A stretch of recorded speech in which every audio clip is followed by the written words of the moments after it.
Hello everyone, today we will be discussing how to use filters in the Data and Analysis tab.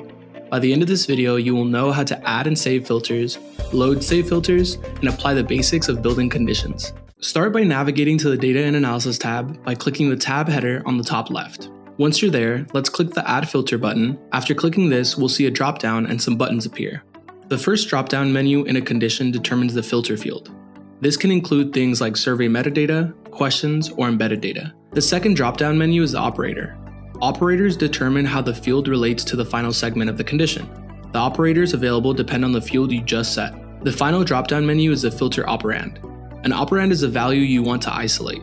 To filter respondents who are over the age of 18, we would select the age question as the field, select the is not operator, and the under 18 operand or value. After we finish setting up a filter, the responses will filter automatically. If we wish to add another condition, we can click the plus button, which will open a prompt where we can continue creating the filter, give it a name, and save it for future use.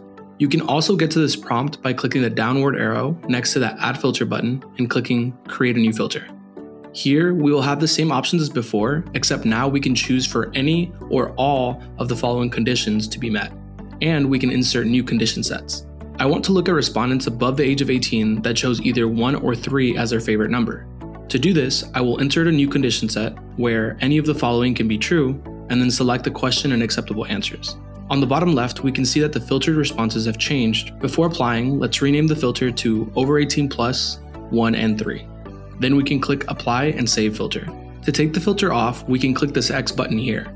If we want to use the filter later on, we can click the downward arrow and select it, or we can apply it via the Manage Filters screen. On this screen, if we click this arrow, we can see that we can edit or duplicate the filter.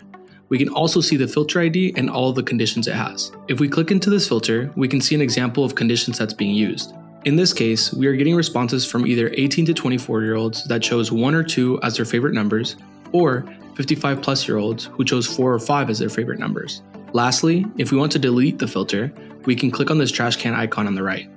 And that's it! Thank you for learning about filtering data with me today. If you have any questions, please drop them in the comments below or make a post on the Experience community. I hope to see you there.